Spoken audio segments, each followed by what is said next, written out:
ಜಗಜೀವನ್ ರಾಮ್ ಅವರನ್ನು ನೆನೆಸಿ ಈ ವೇದಿಕೆ ಮೇಲೆ ಆಸೀನರಾಗಿರ್ತಕ್ಕಂಥ ಎಲ್ಲ ಹಿರಿಯರಿಗೆ, ತಾಯಂದಿರಿಗೆ, ನನ್ನ ಸೋದರಗಳಿಗೆ ನನ್ನ ಹೃದಯಪೂರ್ವಕವಾದ ವಂದನೆಗಳನ್ನು ತಿಳಿಸುತ್ತಾ, ನಾನು ನಿಮಗೆಲ್ಲರಿಗೂ ರಾಜಕೀಯವಾಗಿ ಯಾವ ಒಂದು ಅವಮಾನ ಮತ್ತು ನಮಗೆ ರಾಜಕೀಯವಾಗಿ ತುಳಿಯುವಂಥ ಷಡ್ಯಂತ್ರ ನಡೆದ ಈ ಡಿಸ್ಟಿಕಲ್ಲಿ, ಅದಕ್ಕಾಗಿ ಇವತ್ತು ನೀವು ಸ್ವಾಭಿಮಾನಿಗಳ ಸಮಾವೇಶ ಮಾಡಿ ನೀವು ಸಾವಿರಾರು ನಂಬರಲ್ಲಿ ಇಲ್ಲಿ ಬಂದು ನೀವು ಆಸೀನರಾಗಿದ್ದೀರಿ.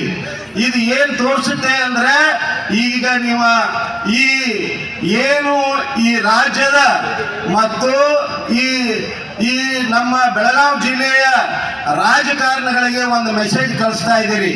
ಆ ಮೆಸೇಜ್ ಏನಪ್ಪ ಅಂತಂದ್ರೆ, ಅವ್ರು ಮಾಡುವಂಥ ಭ್ರಷ್ಟ ರಾಜಕಾರಣ, ಅವ್ರು ಮಾಡುವಂಥ ಕುಟುಂಬ ರಾಜಕಾರಣ ಮತ್ತು ಅವ್ರು ಮಾಡುವಂಥ ಈ ವಂಶಾವಳಿ ರಾಜಕಾರಣ ಮತ್ತು ಪ್ರಗತಿ ವಿರುದ್ಧ ಮಾಡುವಂಥ ರಾಜಕಾರಣವನ್ನು ಧಿಕ್ಕರಿಸಿ ಇವತ್ತು ನಾವು ನಮ್ಮ ಈ ಪ್ರಗತಿಪರ, ಪ್ರಜ್ಞಾವಂತ ಮತ್ತು ಅಭಿವೃದ್ಧಿ ರಾಜಕಾರಣಕ್ಕೆ ನಾವು ಇವತ್ತು ನಾಂದಿ ಹಾಕ್ತಾ ಇದ್ದೀವಿ ಅಂತ ಹೇಳಕ್ಕೆ ಬರಾಕತ್ತೀನಿ. ನಾನು ನಿಮ್ಗೆಲ್ಲರಿಗೂ ಗೊತ್ತು, ಇವತ್ತು ನನಗೆ ಯಾರಿಂದ ಆಶೀರ್ವಾದ ಸಿಕ್ಕತಿ ಅಂತ ಹೇಳಿ ನಾನು ಎಲ್ಲ ಭಾಷಣದಾಗ ನಿಮ್ಗೆ ಹೇಳ್ತಾ ಇದ್ದೆ.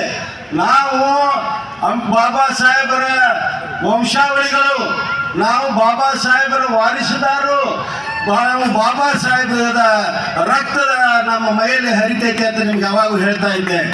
ಇವಾಗ ನಾ ಹೇಳಿದ್ದನ್ನ ಇವಾಗ ನಿಮ್ಗೆ ಖಚಿತಪಡಿಸಿಕೊಳ್ಳೋ ಸಂಬಂಧವಾಗಿ ಇವತ್ತು ನಮ್ಮ ಮುಂದೆ ನಾವು ಬಾಬಾ ಸಾಹೇಬರನ್ನ ಜೀವಂತ ರೂಪದಲ್ಲಿ ನಾವು ನೋಡ್ತಾ ಇದ್ದೀವಿ ಅನ್ನೋದು ನೀವು ಮರಿಬೇಡ್ರಿ.